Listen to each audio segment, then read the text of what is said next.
Política local. Ivan Gonçalves, Manuel Pisco e Nuno Matias analisam a atividade municipal da região.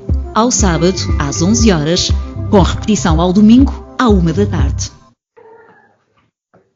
Bom dia, damos início a mais um Política Local, um programa de análise da atualidade política na perspectiva da região, com 3 autarcas. Manuel Pisco, Presidente da Assembleia Municipal de Setúbal, eleito pela CDU. Ivan Gonçalves, Presidente da Assembleia Municipal de Almada, eleito pelo PS. E Nuno Matias, vereador em Almada, eleito pelo PSD. O programa está no ar aos sábados às 11 da manhã e com repetição aos domingos às 14 horas, às 2 da tarde. Aproveito para dizer que o site da Popular FM está em remodelação e está quase pronto, também com novas capacidades para os podcasts, para facilitar também a vida aos ouvintes e encontrarem mais facilmente não só o Política Local, mas também os outros programas e rúbricas da Popular FM. Para a edição de hoje temos 3 temas em agenda: a revisão do Plano Diretor Municipal em Almada, a divisão do Partido Socialista na Moita e também a situação do Vitória de Setúbal, que, como sabemos, na segunda-feira vai jogar a final do Campeonato de Portugal, mas fora do campo, em termos administrativos, económicos e financeiros, a situação está bem pior. O clube enfrenta a perspectiva da falência, que já foi, aliás, decretada pelo Tribunal e que pode ser confirmada pelos credores em assembleias marcadas para este mês de junho. Mas começamos pelo primeiro tema em agenda, a revisão do Plano Diretor Municipal em Almada. É objeto das entrevistas que a Popular FM e os tubalenses estão a fazer de diagnóstico de meio do mandato que neste momento estamos a fazer relativamente ao Concelho de Almada, e a vereadora Joana Mortágua, do Bloco de Esquerda, diz que o atraso é gravíssimo, é uma situação gravíssima, o atraso da revisão do Plano Diretor Municipal, e diz que a revisão é já uma fantasia. Eu começava precisamente por Ivan Gonçalves, por ser autarca em Almada. Como é que comenta estas declarações? Em que estado é que está a revisão do PDM em Almada e se a situação em que se encontra é compreensível? Bom, antes de mais, muito bom dia a todos e em especial a quem nos ouve lá em casa, mas também aqui aos meus colegas, ao Manuel e ao Nuno e ao Francisco.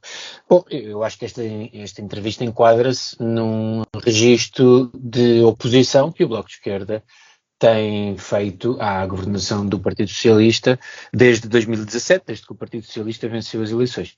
Aliás, até acho de salientar o seguinte: quando o Partido Socialista venceu as eleições, em 2017, pela primeira vez desde o 25 de Abril, ou desde as primeiras autárquicas de 1976, houve uma força nova a vencer as eleições. A Câmara de Almada tinha sido sempre governada pela CDU, e aquilo que parecia existir, ou que pareceu existir, foi um sentimento na cidade de Almada de mudança que era transversal a todos os partidos políticos.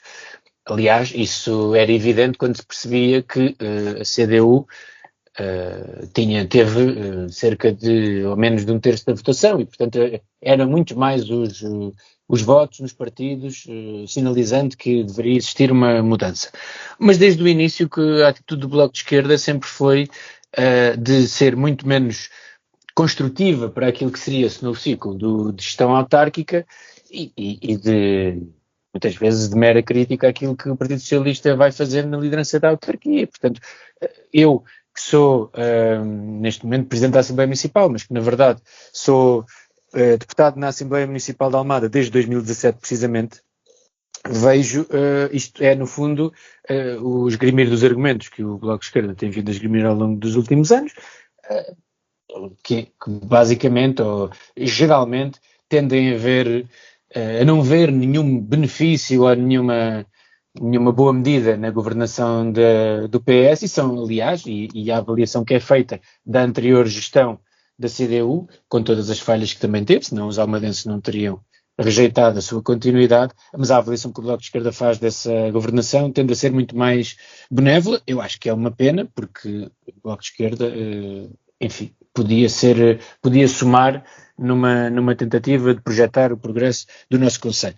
Sobre a questão do PDM, a revisão do PDM é obrigatória por lei, quer dizer, isso penso que todos sabem, e a verdade é que não é só o PDM em Almada que ainda não foi revisto. Aliás, a líder da Associação Nacional de Municípios Portugueses já tinha até dado nota disto mesmo no final do ano passado, salvo erro, que a responsabilidade primeira destes atrasos nas revisões do PDM até se prende muito mais com instituições municipais, nomeadamente no que toca às CCDRs, e que isso está a fazer atrasar todos os processos. O que entronca até numa discussão que tivemos, salvo erro, se não foi a semana passada, há 15 dias, relativamente à forma como o Estado se devia organizar, como o país se devia organizar, e a forma como a regionalização podia ser importante para dar mais transparência a estes órgãos, a estas CCDRs ou estes órgãos que existem acima das ASCIMs, as áreas metropolitanas, que estão acima dos municípios. Mas, bom, aquilo que se passa é perfeitamente natural. Aliás, a Associação Nacional de Municípios até já pediu uma revisão dos prazos de revisão dos PDMs, precisamente por isto mesmo, porque existem estes atrasos e não me parece que haja aqui nenhum alarme, como a vereadora Joana Mortágua tenta, no fundo, criar ou que tenta aludir. Nuno Matias partilha desta ideia de que não se passa nada de extraordinário relativamente ao processo de revisão e que o que está aqui em causa é uma posição meramente partidária? Bom, muito bom dia a todos. Em primeiro lugar, um cumprimento especial ao Francisco, ao Manuel e ao Ivan, bem como a todos os nossos ouvintes. Bom, eu acho que estas declarações vêm no seguimento daquilo que têm sido muitas das posições públicas que o Bloco de Esquerda tem assumido em Almada, que é manifestamente de apresentar visões negativas e pouco construtivas em relação aos processos. Como é óbvio, os planos diretores municipais necessitam de revisão e nós sabemos que são processos morosos, sabemos que envolve um conjunto alargado de entidades e tem um conjunto de ramificações e intervenções para a definição daquilo que é a planificação do território em diferentes vertentes e infelizmente é um processo que realmente demora bastante tempo. Aí eu posso concordar com a vereadora Joana Mortágua, mas não é por ser a Almada que está efetivamente a demorar muito, é porque infelizmente estes processos realmente demoram demais e se calhar têm que ser repensados naquilo que é a sua organização, metodologia, processos de análise e decisão. Porque lá está, quer dizer, nós podemos olhar para este processo de forma cronológica e ver que ele teve início em dezembro de 2008, mas até finais de 2017, quando houve uma alteração de ciclo governativo no Conselho, esse trabalho não tinha sido concluído, sendo que agora ele já foi não só concluído, como já foi aprovado nos órgãos municipais e está naquele processo, infelizmente também moroso, de junto das entidades competentes supramunicipais poderem haver os parceiros e haver as dinâmicas que levem à definição da sua versão final para que possa entrar em vigor tão rápido quanto possível e depois com os processos de decisão finais. Ou seja, isto para dizer, se me pergunta se eu pessoalmente não acho que estes processos deviam ser mais rápidos, acho. Se é um problema da Almada, não é. Infelizmente é um problema de muitos municípios do país. E ainda assim, em Almada, houve aqui duas fases distintas, em que até 2017 manifestamente houve trabalho feito, mas que não produziu os resultados finais que permitissem a sua aprovação. Aliás, tivemos uma situação sui generis, que foi uma contratação de um apoio externo, que em vez de ter um calendário de execução, tinha uma contratação por consultoria anual, e que, portanto, se alargou ao longo de vários anos, com um custo para a autarquia desmedido, e que não produziu, se calhar, o trabalho em tempo útil e com a rapidez necessária, porque lá está, não parametrizou automaticamente um cronograma de execução e um prazo para a apresentação de resultados finais. Em 2017 quase que se teve que reiniciar na prática o processo, e desde lá até cá o processo não só foi concluído, como já foi aprovado em sede municipal, e agora são as dialéticas com as outras entidades, na certeza de que efetivamente são processos morosos, mas não estou a ver que a Almada seja especialmente pior. Acha que efetivamente demora algum tempo, e temos que repensar se calhar no futuro que estes processos de revisão têm que ser um bocadinho mais lestos, para que os territórios e as regras com que esses territórios são desenvolvidos possam ser elas também mais eficientes e eficazes na resposta aos desafios que vão sendo colocados aos cidadãos e aos seus territórios.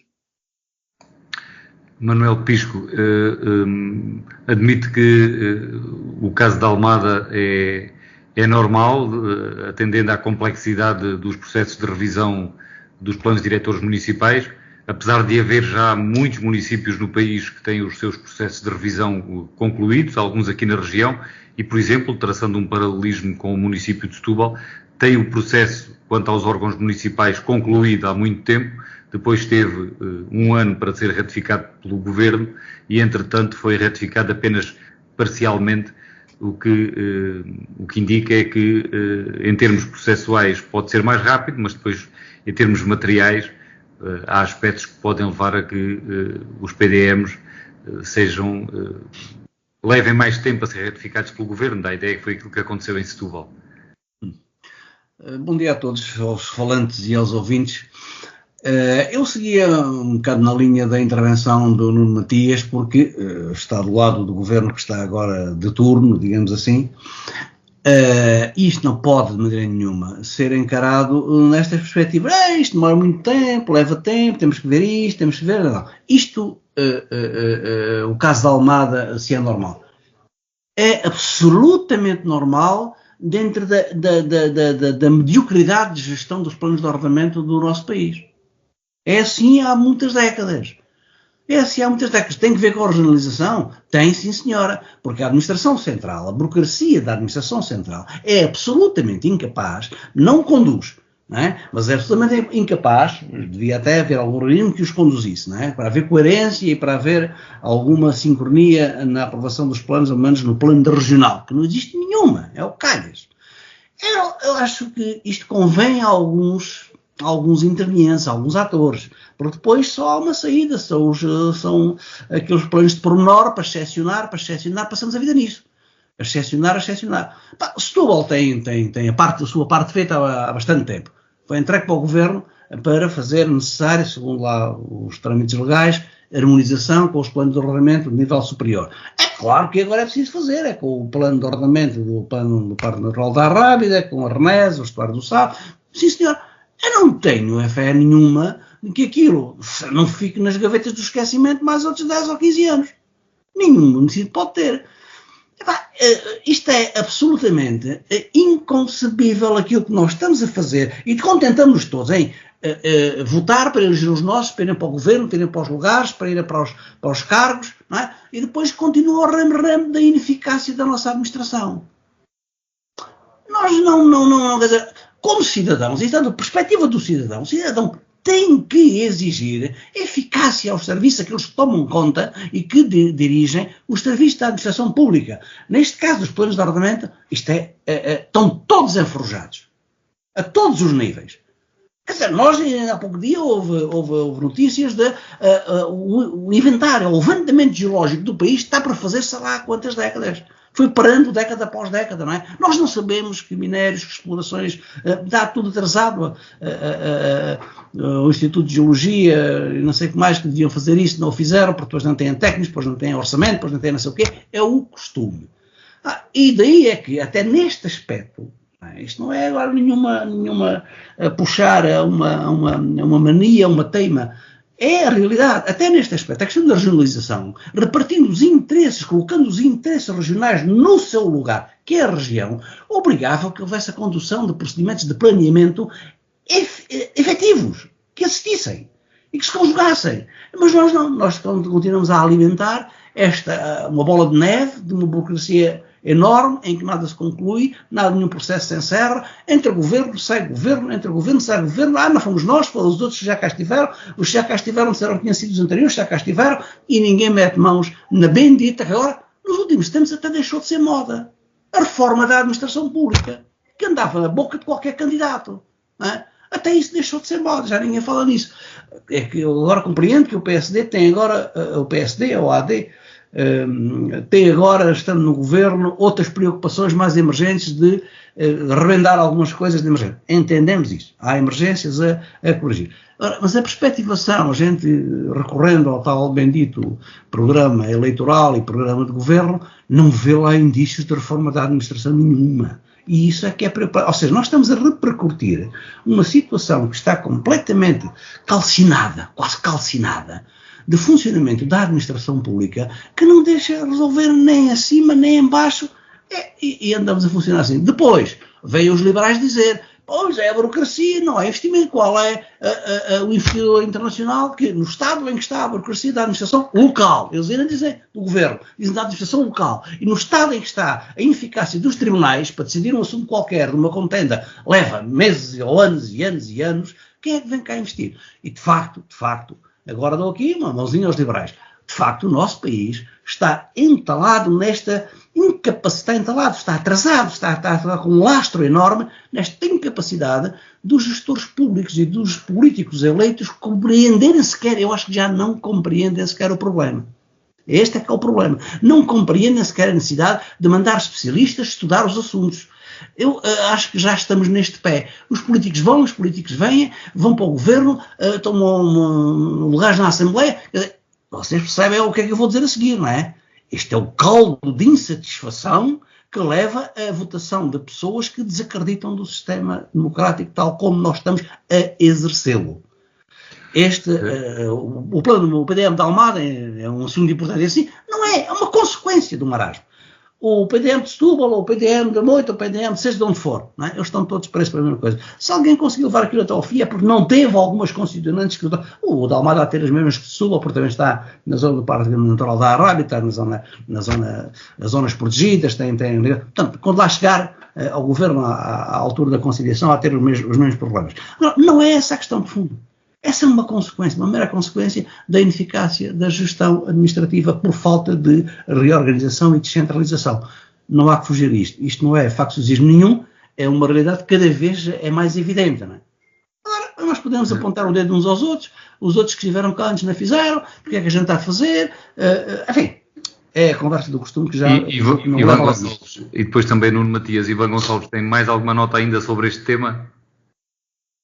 Não, só queria dizer uma coisa, porque para os nossos ouvintes, nós temos ouvintes de toda a Península de Setúbal e quem sabe até mais longe, portanto há aqui um ponto também que é importante, é que em toda a Península de Setúbal, eu diria, sem ser os territórios de Alcochete, Montijo e da Quinta do Conde, a verdade é que Almada é dos concelhos que mais têm crescido e que tem zonas de muito crescimento e de crescimento muito rápido, e é uma zona em que existe uma transformação acelerada. Almada é dos poucos concelhos, até do país, salvo erro, que tem ganho de população, enquanto a tendência da esmagadora maioria é de perda de população.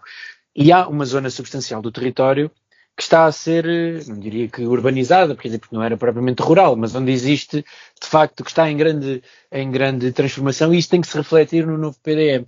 Aquilo que está a ser feito hoje já é absolutamente diferente daquilo que se previa que pudesse vir a ser feito em 2008, quando o processo iniciou. Isto apenas para dizer que há complexidades no PDM no PDM de Almada, que não são exatamente iguais à de outros pontos do distrito, e portanto isso também adiciona aqui um grau de complexidade superior. Pronto, e era apenas para dizer isto, ou seja, que há uma realidade própria do concelho que é diferente da maioria dos concelhos do distrito.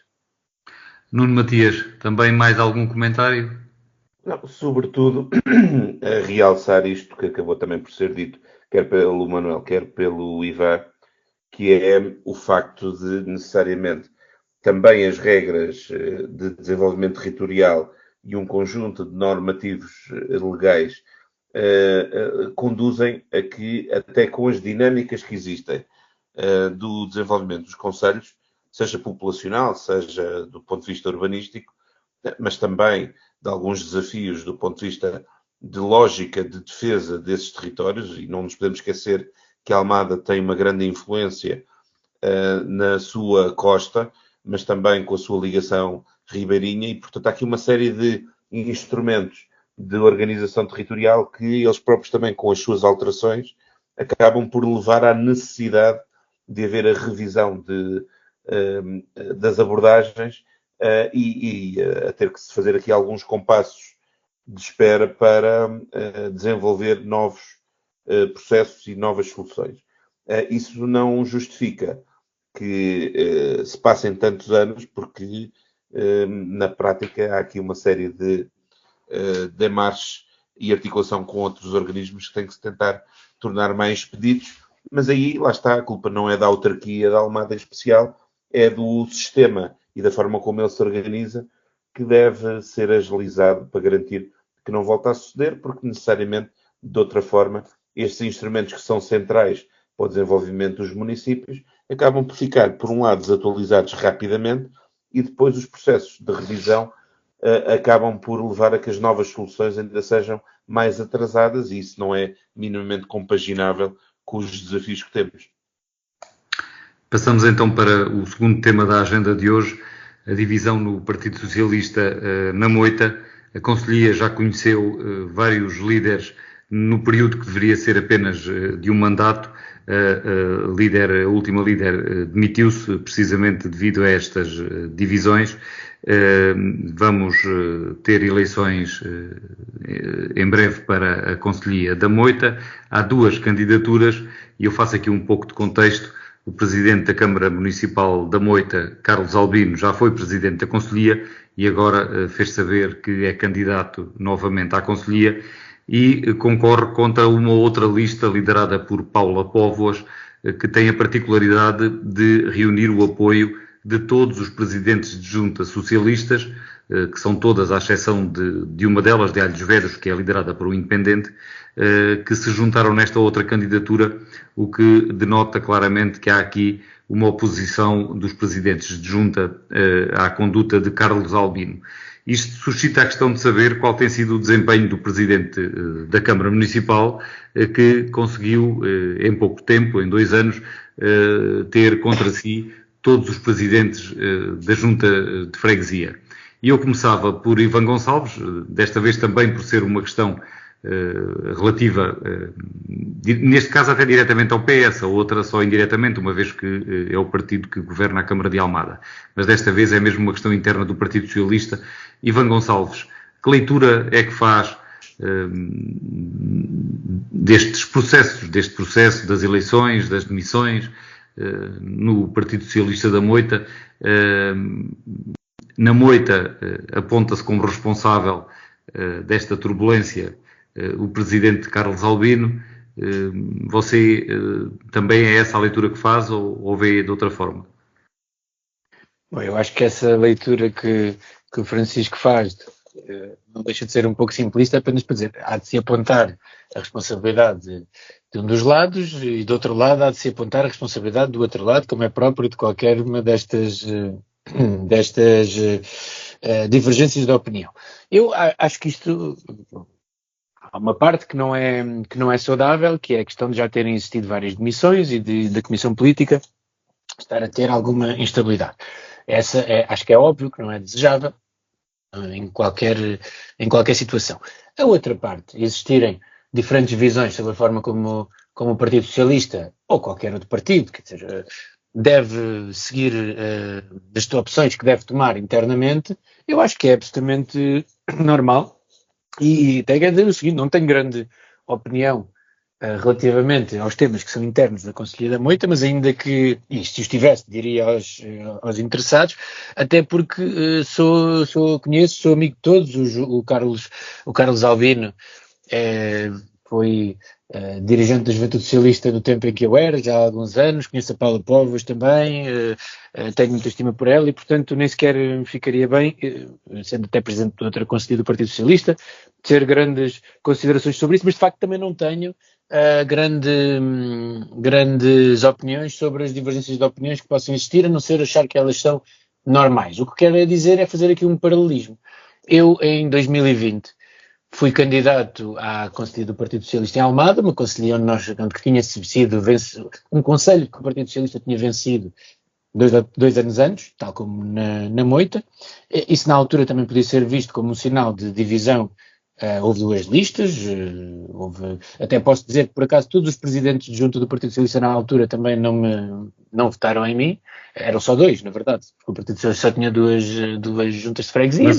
Mas o Ivan não era o presidente da Câmara Municipal. Não era o presidente da Câmara, não, mas onde eu quero chegar com isto é apenas dizer, podia ser o pronúncio de existir uma divisão interna muito grande, quer dizer que a seguir, por exemplo, o candidato que se candidatou contra mim, eu convidei-o para ser presidente da Assembleia Municipal, entretanto o José Coronel Leitão renunciou, é dele que estou a falar, convidei os 2 outros presidentes de junta que não votaram em mim para continuarem a ser presidentes de junta, outra atual presidente de junta também não tinha votado em mim, não me tinha apoiado nestas coisas, voltou a ser candidata, ganhou a União das Freguesias de Almada, e portanto, quer dizer, estes processos são absolutamente normais, isto apenas para dizer que estávamos também a 1 ano e pouco das eleições, e isso não fez com que existisse nenhuma clivagem duradoura e inquebrável, acho que estes momentos são normais, claramente na Moita o Partido Socialista precisa de uma clarificação, há eleições em todas as conselhas do Partido Socialista dia 5 de julho, e portanto aqui no distrito será dia 5 de julho, pelo país é dia 5 e 6 de julho, mas no distrito de Setúbal é dia 5, e essa clarificação parece-me que é evidentemente necessária. E existindo essa clarificação, eu tenho a certeza que os meus camaradas vão estar depois todos juntos num objetivo, que é voltar a vencer as eleições em 2025, e acho que isso está perfeitamente ao alcance, e voltando mais uma vez a fazer o paralelismo, em Almada, que também podia parecer que existindo alguma divisão, ela podia condicionar o resultado do Partido Socialista, a verdade é que depois tínhamos ganho em 2017 por 300 ou 400 votos,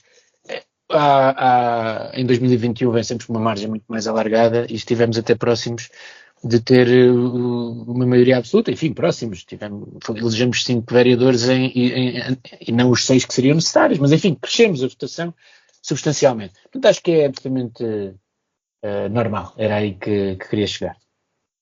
Mas no caso da Moita, dizer também que está em curso uma tentativa, um forcing do Presidente da Assembleia Municipal, António Duro, para tentar conciliar as 2 listas. Vai haver uma reunião nos próximos dias para que Carlos Albino e Paula Póvoas possam entender-se e haver uma lista de consenso. No entanto, Carlos Albino já fez saber que não abdica de ser candidato, sendo que os outros presidentes das autarquias, das juntas de freguesias, estão com Paula Póvoas. Acredita que possa haver uma lista de consenso? Bom, não tenho mais dados para além daqueles que o Francisco enumerou. Confio nas capacidades do António Duro, que até é o Presidente da Assembleia Municipal, para fazer essa mediação, mas não acho que esse seja um fator decisivo. O fator decisivo é que no dia a seguir às eleições, haja 1 ou 2 listas, depois todos estejam juntos para o mesmo objetivo. Agora, não me parece que seja o fim do mundo se essa disputa existir, não me parece que ponha em causa a vitória do Partido Socialista em 2025, porque isto é uma questão do foro interno que é absolutamente normal, há visões diferentes e elas é nas urnas que têm que ser resolvidas, enfim, nas urnas se existirem 2 listas, se forem conciliadas antes de chegarem às eleições, também me parece que é uma boa solução. Os militantes do Partido Socialista da Moita são soberanos, naturalmente, na forma como querem encarar este processo. Manuel Pisco, estando à distância e de fora, admite que se trata de uma situação absolutamente normal, como disse Ivan Gonçalves, ou ouvi aqui alguns contornos especiais? Não, olha, da minha posição eu não me admito, nem deixo de admitir, antes pelo contrário. É um tema que por desconhecimento, até porque não tem ligação à moita e não acompanho o que é que se passa localmente, também não vejo, é do foro interno de um partido, né? É do foro interno de um partido, não vejo interesse público nessa questão, nessa contenda, se há, mas não posso acrescentar grande coisa, é a minha vez de subir para o lado, não é? Porque as discussões internas dos partidos raramente têm relevância pública, ainda que possam ter consequências, não é? No futuro, não é? Mas relevância pública tem pouca. Há uma disputa de lugar, o que é legítima, com certeza, não é? Cada um tem as suas posições. Nos partidos essa disputa faz-se mais, outra faz-se... Em alguns partidos até, estou-me a lembrar agora do caso do candidato que foi eleito lá num processo que não agradou depois à liderança no processo eleitoral do candidato para as europeias, que depois não agradou à liderança lá do partido do LIVRE, não foi? Não é do LIVRE? Na instância do LIVRE foi da Iniciativa, não? O paupério, não é? Pode acontecer esses desentendimentos, eles é que a abertura democrática interna se calhar não era assim tanta, e se calhar vai uma divisão, mas é a regra, são assuntos do foro interno dos partidos, quer dizer, os outros não têm que se meter, não é? A não ser que haja consequências de interesse público, aqui não vejo que seja o caso. Nuno Matias, e no seu caso, como é que interpreta aquilo que se sabe?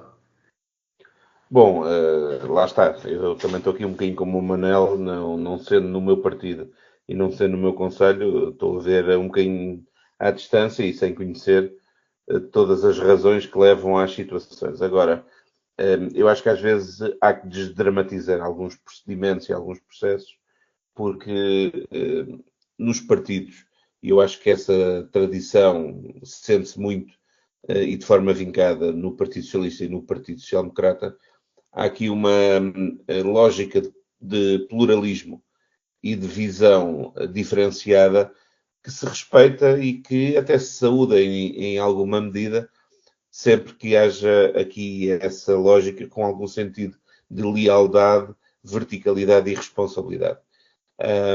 E não conhecendo em pormenor a situação, eu diria que é perfeitamente natural que possa haver disputas eleitorais entre camaradas ou companheiros, como lhe queiram chamar, dos partidos. Podem ter visões diferentes em dado momento, isso não significa que depois no dia seguinte, e quando tem que preparar um processo eleitoral autárquico, se junte aquilo que necessariamente tem mais pontos de contacto do que divergências e que depois procure abraçar o desafio que há de ser comum e há de ser abraçado com o mesmo objetivo por igual, seja por quem vence, seja por quem é derrotado internamente. Agora, eu diria que para partidos como o PSD ou o PS, esta lógica muito plural, muito aberta, muito em lógica de visão diferenciada sobre os processos, para quem os vive, desdramatiza muito aquilo que é uma leitura, que para quem venha de fora parece que resulta de um fosso inexplicável ou que seja impossível de ultrapassar, mas que na realidade tem a ver com dialéticas internas que emanam de pluralismos e de visões diferentes. E não é por acaso que isto acontece em partidos que têm esta dimensão, mas eu diria que até é salutar, porque necessariamente não é uma visão única, nem um discurso centralizado que faz mais rico a vivência partidária ou faz mais rico um processo de cidadania participado. Portanto, eu diria que às vezes se dramatiza aquilo que não há razão de ser dramatizado. Há um ponto que, apesar de tudo, nos deve fazer pensar um pouco, e sobretudo a quem nestes processos está envolvido, que é o facto de estarmos a falar de autarcas, que é importante que consigam, se calhar, separar as águas entre aquilo que são as naturais divergências político-partidárias daquilo que é depois o exercício das funções públicas, e aqui estamos a falar, segundo eu li, de divergências entre, por um lado, o Presidente da Câmara, por outro, os Presidentes da Junta, e, portanto, é sem prejuízo de se poder ter internamente nos partidos visões diferentes, é importante depois perceba qual é a fronteira a partir da qual tem que haver uma lógica de trabalho, não só institucional, mas também de relação política e pessoal, que deve ser criada a partir de pontos que ajudem a melhorar a vida das pessoas, porque depois para o cidadão comum pouco importa se é a fação A, B, C, D de algum partido, importa é que realmente depois no dia seguinte, no desempenho de funções públicas, consigam dar resposta àquilo que são os problemas das pessoas. Ivan Gonçalves, ainda quer acrescentar mais alguma coisa? Não, assim, penso que já está tudo dito sobre o tema. Tudo dito. Então, passamos ao terceiro e último tema do programa de hoje, a situação no Vitória de Setúbal, que, como sabem, é um histórico do futebol português, é o clube mais representativo da região de Setúbal, fundado em 1910, que tem 114 anos, vai fazer este ano, tem 113 já completos, e em termos desportivos tem estado no Campeonato de Portugal, foi até vencedor da sua série, da Série Sul do Campeonato de Portugal, e por isso mesmo vai jogar a final na segunda-feira, dia 10 de julho, com o Amarante, que foi o vencedor da Série Norte, para decidir quem é o campeão do Campeonato de Portugal, mas entretanto soube-se que o Vitória, em termos jurídicos, está numa situação muito, muito delicada. O Tribunal de Comércio de Setúbal decretou a insolvência no dia 2 de maio, tanto do clube como da SAD, são duas entidades jurídicas distintas, porque não foram aprovados os planos especiais de revitalização para cada uma das entidades que a direção do clube apresentou. Foram votados pelos maiores credores negativamente, e os maiores credores são a Autoridade Tributária e a Parvaloran. Na sequência dessa declaração de insolvência, está marcada uma Assembleia de Credores final para cada uma destas entidades, salvo erro, dia 24 e dia 25, no Cinema Charlot, em Setúbal, um auditório municipal com 200 lugares, porque são muitos credores e, em princípio, estas Assembleias Gerais de Credores serão abertas ao público, e nessas Assembleias de Credores podem acontecer apenas duas coisas: ou os credores não admitem mais nenhuma hipótese ao Vitória e aprovam a liquidação do património que existe para tentar conseguir o pagamento dos seus créditos, ou ainda aprovam algum plano de recuperação, que é nisso que a direção do clube está a apostar, vai apresentar um plano de recuperação para essas assembleias. Entretanto, em termos desportivos, já se sabe que a Federação Portuguesa de Futebol está inclinada a não deixar o clube participar na Liga 3, o lugar que conquistou em campo, a promoção à Liga 3, mas não deixar inscrever o clube porque não reúne as condições, designadamente a certidão de não dívida à Segurança Social.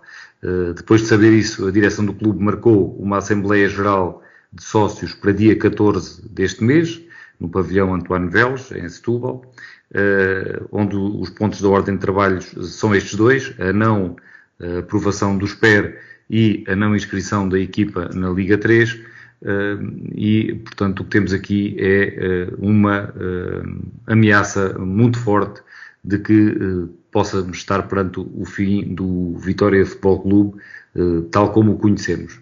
E eu começava por Manuel Pisco, por ser de Setúbal e estar, em teoria, mais próximo destas coisas. Antes de mais, perguntava-lhe: é sócio do Vitória ou não? Ou já foi? Ou... Já fui sócio do Vitória, já deixei de ser há uns anos. Deixou de ser há uns anos. Fui sócio e fui jogador do Vitória, deixei de ser sócio com direções de que antes, se calhar não antes, já no tempo em que a falência já era o clima, a falência económica já era o clima do Vitória. O Vitória, isto até dói.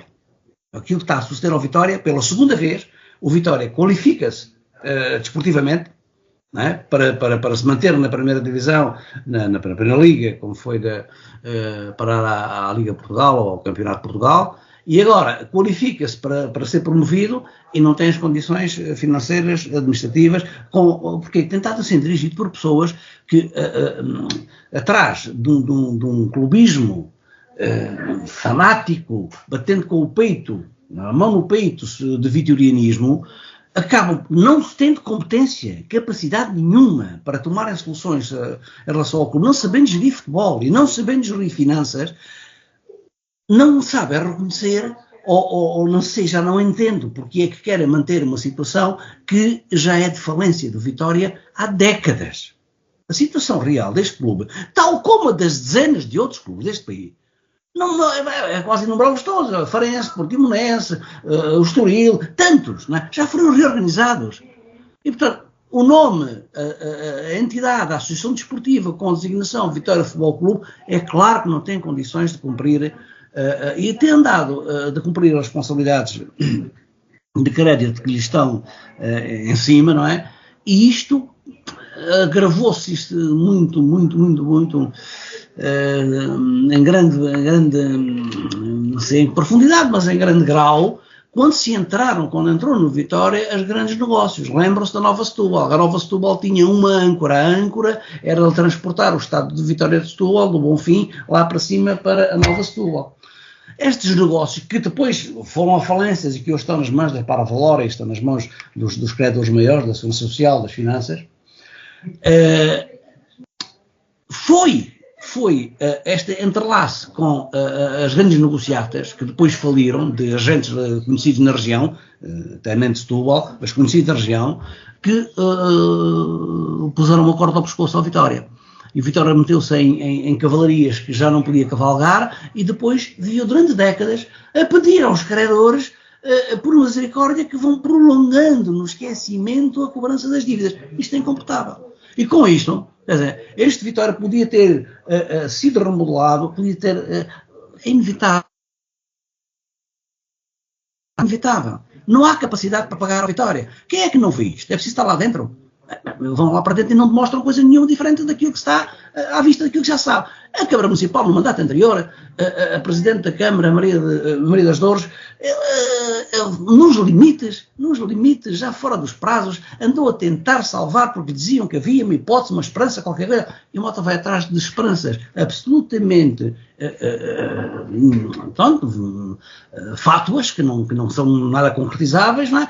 E anda-se a arrastar as instituições de gestão, quer da Justiça, a Justiça do Direito Comercial, quer da Justiça, quer nas direções, nas federações do desporto, não deviam deixar arrastar estas situações durante tantos anos, porque não beneficiam nada aos clubes que caem nesta situação, só os prejudica. Quanto mais tarde eles se renovarem, não é? Porque tem que nascer um Vitória de Setúbal, em vez de um Vitória Futebol Clube, uma coisa desse tipo, que assuma a equipa, assuma os jogadores, inscreve-se na Liga Portugal, ou lá onde tiver direito, e vai subindo o escalão até aparecer outra vez.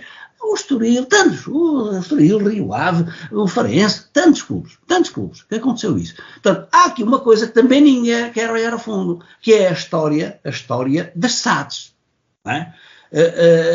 Porque lá fora havia sociedades anónimas desportivas, aqui também se foi para aí, não sei se a UEFA obriga ao Vicente Zalame nesse aspecto, não sei, mas a história da gestão profissional financeira dos clubes, não é? Obrigou a que muitos clubes não tinham nenhuma estrutura técnica, nenhuma estrutura de gestão capaz de assumir a responsabilidade de gestão financeira de uma sociedade anónima e, portanto, foi amadores, porque, pronto, são muito do clube, batem com a mão no peito, são do clube há muitos anos, só são muito antigos, mas não têm nenhuma capacidade para gerir o clube, não é? Agora, o Vitória, nos últimos anos, prolongou-se porque apareceu um investidor sem, até hoje, ainda ninguém tem percebido nem como nem porquê, pagou alguma das dívidas, foi mitigando alguns dos créditos e de repente, como era de esperar, óbvio, não é? Havia um grande negócio, ou havia alguma razão para aquele investimento que ainda hoje se desconhece. Eu conheço algumas pessoas que estão na direção de Vitória, muitas pessoas estão lá próximas, ninguém é capaz de dizer como é que aquilo aconteceu. Mas a certa altura esgotou, desapareceu, voltou às costas e nunca mais ninguém o vê. Eram oportunidades de negócio que estava à espera? Talvez. Não é? A Câmara de Setúbal, é bom não esquecer isto, não é? Ao longo dos anos, e havia sempre uma disputa aqui, vejam bem, que o Partido Socialista esteve na Câmara de Setúbal durante 4 mandatos, 16 anos. A CDU já lá vai com 5, não é? Portanto, havia a certa altura, quando a CDU em 2001 ganhou a Câmara ao Partido Socialista, levantou-se toda uma certa disputa, quem é que apoia mais o Vitória de Setúbal? Igualmente. As câmaras sempre apoiaram, seja do PS, seja da CDU, apoiaram em tudo o que foi pedido e que foi possível ao Vitória de Setúbal.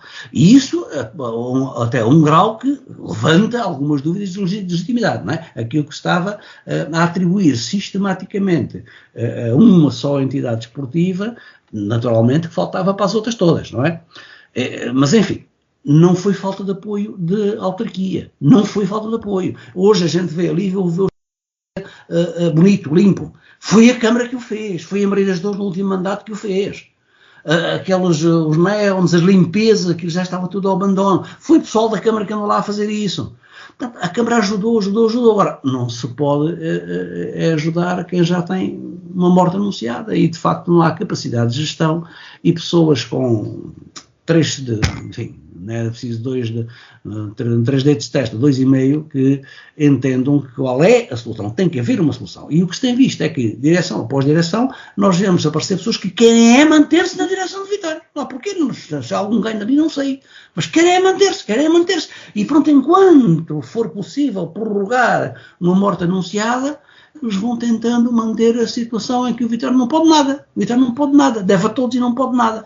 250 credores da SAD, mais 180 ou 200 do Vitória. Isto é uma quantidade de credores. A quantidade de credores não quer dizer quantidade de dinheiro, mas as verbas são absolutamente impagáveis. Portanto, tem que haver uma solução de gestão. Qual é? É a extinção, seja a extinção desta sociedade, paciência, não conseguiu, é a falência. Há muitas entidades, muitas empresas que vão à falência. É um processo, nascem, crescem, desenvolvem-se, depois diminuem e por vezes, muitas vezes, morrem também as empresas e as organizações e as instituições do desporto. Isto não é vergonha, não é crime. No estado em que está, quem é que pode salvar? Não há quem encara este problema de frente. Isto dói, porque está-se a arrastar na lama ou Vitória há anos e anos e anos, não é? Eu lembro-me o que é que foi o mandato passado com aquela situação daquela direção que o Partido Socialista, depois de teimante, conseguiu meter-se por inteiro quase dentro da direção de Vitória. Não sabia lidar com os dirigentes e com os agentes do mundo do desporto, nem sabia sequer quais eram os problemas que lá estavam dentro daquelas direções. Têm ido para a Vitória sem saber que problema é que há. E depois queixam-se que aparecem debaixo dos pés as dívidas, aparece mais um credor. Isto é uma história de há muitos anos. Manuel Pisco, para concluir, queria fazer-lhe uma pergunta, mas se efetivamente este é o fim da linha, vê alguma viabilidade numa refundação, por exemplo? Acredita que existe uma alma vitoriana? Mas esse que é o problema. É quanto mais se está a prolongar este setor, mais está a deixar cair e esfalecer a alma vitoriana. Esse é que é o problema. A alma vitoriana tem estado a ser sangrada por esta prorrogação de uma gestão impossível. Não há gestão possível. E, portanto, isso vai desfalecendo o vitorianismo. Quer se queira reconhecer ou não, a gente pode ir ao mercado do Livramento e ver toda a gente a bater com a mão no peito, do Vitória e tal, e lá estão as mesmas fotografias dos anos 60, dos anos 50, das glórias do Vitória. Sim, senhora, mas é preciso alguém que seja capaz de tomar decisões e gerir uma coletividade destas. Para quê? Sobretudo para isso, para não deixar desfalecer a alma vitoriana. Nuno Matias, eventualmente mais distante, mas com certeza que o Vitória também é uma instituição que lhe diz muito. Como é que tem acompanhado esta situação? Bom, eu acho que diz a todos os habitantes da Península de Setúbal e do Distrito de Setúbal, porque é um dos clubes mais representativos do distrito, tem uma história reconhecida e valorizada por todos, certamente, independentemente das suas escolhas clubísticas. Como é óbvio, eu não sou adepto do Vitória de Setúbal, mas ainda assim reconheço a sua importância, não só naquilo que representa para o futebol profissional, mas também para as escolas de formação. Eu recordo-me quando jogava basquetebol, muitas vezes joguei com o Vitória de Setúbal e, portanto, é um clube eclético e, sendo eclético, é um clube que representa e é uma bandeira do Concelho de Setúbal, da cidade de Setúbal, e por isso seria muito, muito importante que, por um lado, se encontrassem soluções, em segundo, se percebesse porque é que se chegou a este ponto. Nós, aquilo que temos visto nos últimos anos, são movimentos que envolvem a criação de sociedades anónimas esportivas que nem sempre acrescentam capacidade de gestão, de financiamento e de sustentabilidade, porque necessariamente, em alguns casos, têm nas suas estruturas acionistas responsáveis que procuram acrescentar mais-valias que não sejam ganhadores para todos, porque entende-se que quem investe quer ter alguma mais-valia, isso faz todo sentido, mas é importante que o faça de forma sustentável para não pôr em causa posteriormente a capacidade destes clubes e destas sociedades anónimas esportivas, quando elas existam, possam ficar numa situação de falta de liquidez, problemas de gestão, e que vão degenerar em problemas e de dívidas que acabam por levar à classificação de clubes sem possibilidade de serem elegíveis para a inscrição, por exemplo, para os campeonatos profissionais. Ora, aquilo que, chegados aqui, nos resta desejar, em primeiro lugar, enquanto cidadãos deste distrito, é que o Vitória de Setúbal possa ter uma solução, porque ele faz falta ao desporto nacional, não é só a da região, faz falta ao desporto nacional, que se possa tentar encontrar uma solução, ou no limite que possa ser feita uma refundação, que já passaram outros clubes históricos. Eu lembro-me assim de cabeça logo de um Salgueiros, de um Estrela da Amadora, que também passaram por uma fase em que tiveram que se refundar para conseguir ter o dia seguinte, mantendo tanto quanto possível as tradições e a ligação a terras das quais eles são bandeiras.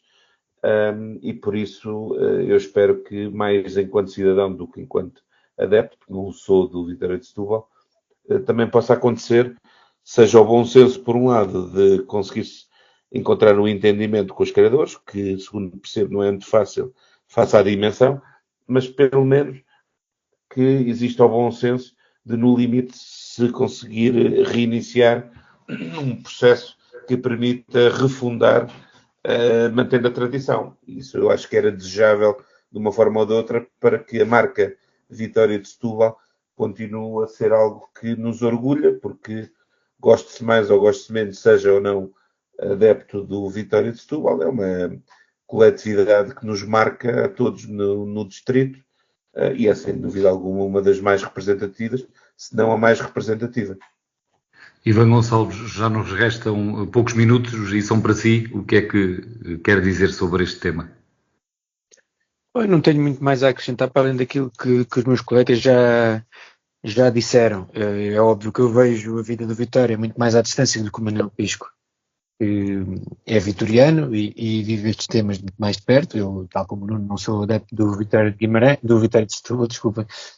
Tal como o Nuno, até tive a oportunidade, quando era atleta federado, de jogar contra o Vitória, mas a importância do Vitória é muito mais do que isso. O Vitória é o maior, é o clube mais simbólico do ponto de vista do futebol, e é o futebol que movimenta mais gente, e é o clube mais icónico do nosso distrito, aquele que tem tido nos últimos anos resultados desportivos mais evidentes, que nós nos habituámos a ver na primeira divisão, e provavelmente arrisco dizê-lo, e acho que não falharei, que é aquele que movimenta mais adeptos no nosso distrito. E, portanto, a notícia de uma possível morte, aqui entre muitas aspas, do Vitória de Setúbal, é obviamente uma notícia péssima e que nós só podemos lamentar.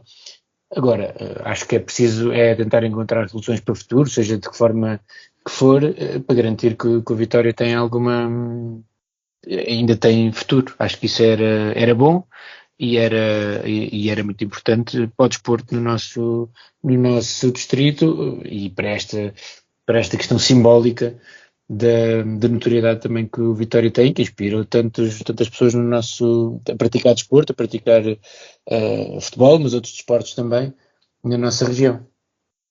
E chegamos ao fim da política local de hoje. Manuel Pisco, Ivan Gonçalves e Nuno Matias voltam a encontrar-se de hoje a 8 dias.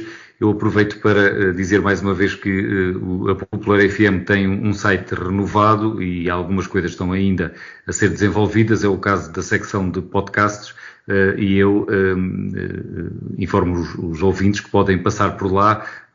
É um site onde se pode também ouvir a emissão em direto, mesmo fora do alcance da antena, embora a emissão por ondas hertzianas chegue a toda a área metropolitana de Lisboa.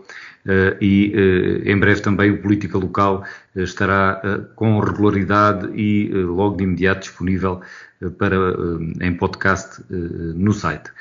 Boa semana para todos, voltamos a encontrar-nos de hoje a 8 dias. Política Local. Ivan Gonçalves, Manuel Pisco e Nuno Matias analisam a atividade municipal da região.